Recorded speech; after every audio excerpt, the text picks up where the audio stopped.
All right, Nick, let's talk about the USC Trojans coming off what I would say a very impressive victory versus a tough Iowa squad going into the season. The last few weeks, Iowa's put up some tight performances against really, really top tier opponents in the Big Ten. USC, you get a little nervous going into a game like this. You have to execute well to be able to play them, be able to beat them. They're able to do just that. Tight performance, really down to the wire, but this team able to get it done. I think it's a great performance for them going forward. We'll break down what it means and everything going into that on the other side. But first, I'm Andrew, that's Nick, and this is Saturday Morning Inspection.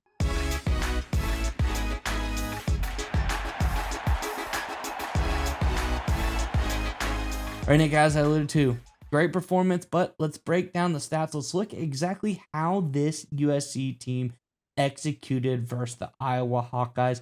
So first up, we got our team stats here. And like I said, close matchup. It came down just a couple executions either way for this team to pull off the victory. They're able to get a couple more first downs on theirs, get another stop. I think that 4 third down execution or 4 third down conversions versus 5 for Southern Cal, that could be a difference in the game going forward. Those are the kind of things that this Trojans team needs to do. Total yardage, very close, 320 to 360, able to just outgain them a little bit more there. They were able to dominate in the passing attack, which we knew a Lincoln Riley-led, USC team definitely going to outscore Iowa as far as passing numbers go. Then rushing attack, Iowa a little bit better at running the football. That's something I think that we can see USC pick up. But again, King had a good game. We talked about him a little bit last week, so go check out that video you want to see our thoughts on him. But overall, a solid performance. I think being able to not have any penalties for the Trojans and get a couple of more turnovers than this Iowa's team is really what made the difference here. And like I said, a very close game. Time of possession, almost identical, just a few seconds difference, 30 to 29 for the Trojans. So good performance by them. And let's look at their individual performances as well, especially on the offensive side of the ball. Jaden Mayava came out, like we said, able to throw the ball really well, 254 yards and a touchdown. Great performance by him. King Miller came out and did a great job, 83 yards on the ground for him. Jackson stepped up, 2 big touchdowns punched in by him. So the team's looking great. Mekhi Lemon had a fantastic day receiving the football, 153 yards and touchdown. Always going to be happy with something like that. But overall, this USC squad came and did what they needed to do to beat a tough Iowa team who, like I said, took Oregon to the wire last week, 18-16 loss for the Hawkeyes. So this team, very tough team to play, especially the way that they play football. They're a tough running the ball type of team and tough defensive team. USC came in to what I'd say true Big Ten football game here versus the Iowa Hawkeyes, able to get that victory. So looks really good for them going forward. Plus, tough stretch for them down the rest of the season, but every win here matters because if they're able to win out, and that means beating Oregon, I think that definitely puts them in contention to make the college football playoff. But nonetheless, want to hear what your thoughts are on all this, Nick. But before we get to you, Trojans fans, in the comments section below, let us know who's your MVP of this performance. There's a lot of different ways you can go with this.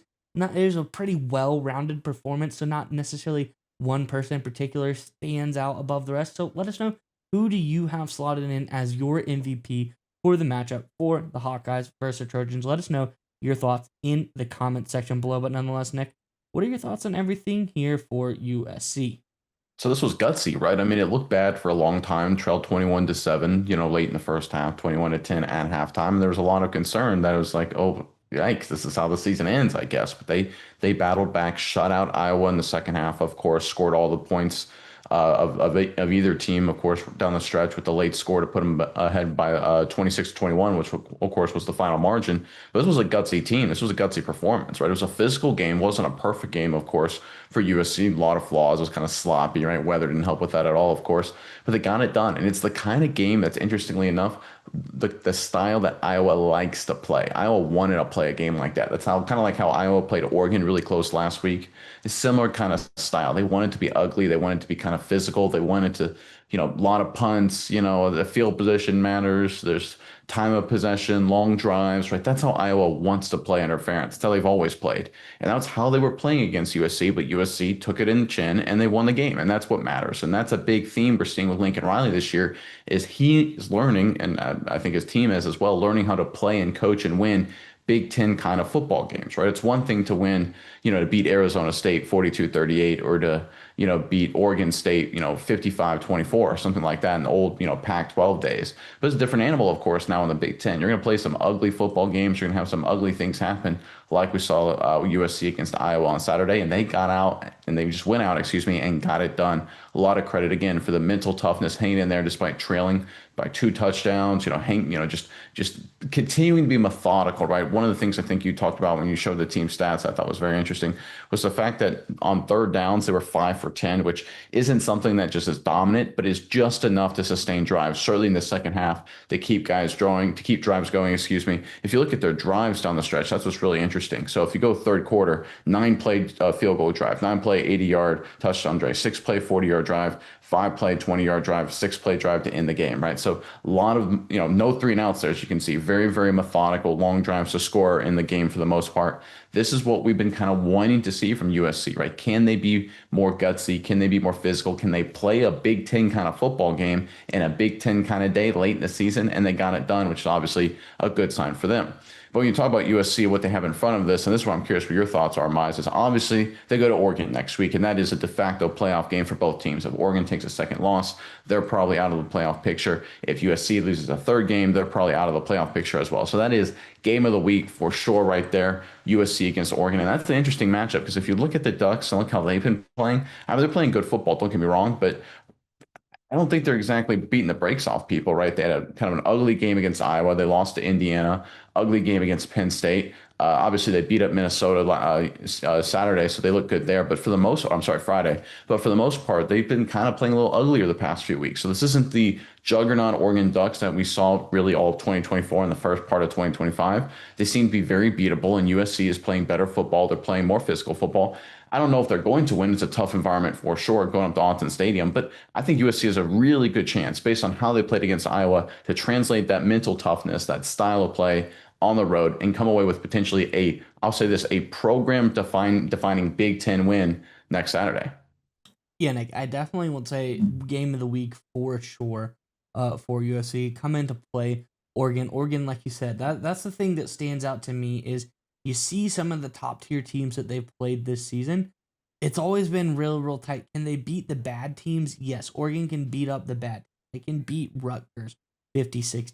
They can go out and beat Minnesota 42-13. But when they get in a close battle, like I said, this USC team, the kind of games that they played just against Iowa, you look at what Oregon does against those teams, played admittedly a little bit worse, 18-16 for Oregon versus Iowa. Really, really tough loss, 30-20 against Indiana, or almost lost to Penn State, 30-24. Is just a team that can, when these top tier opponents come to town for them, it's been not exactly what you'd expect. Yeah, they're going to blow out Montana State.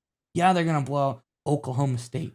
But these top tier Big Ten teams come to town. Oregon, the game slows down. And that's a game that we have seen USC evolve into playing the last few weeks. And like you said, we've talked about USC in the past, traditionally grass basketball, big high flying offenses, but they've adapted to this Big Ten style of play. Talked about the growth of King Miller, getting his shot, being able to have a strong rushing attack now with this team, strong defense, trying to smother teams out a little bit in their game plan, and it's working. So we're seeing them adapt to the Big Ten style of play. I'm excited to see how it works. Unfortunately, at Oregon next week, but I definitely do not count out USC. I think they're going to come in and it's going to be a tight game. I think we're seeing absolute slugfest, an absolute battle between Oregon and USC, and I agree with you 100%. My game of the week, one I'm penciling in, I have to watch this coming weekend.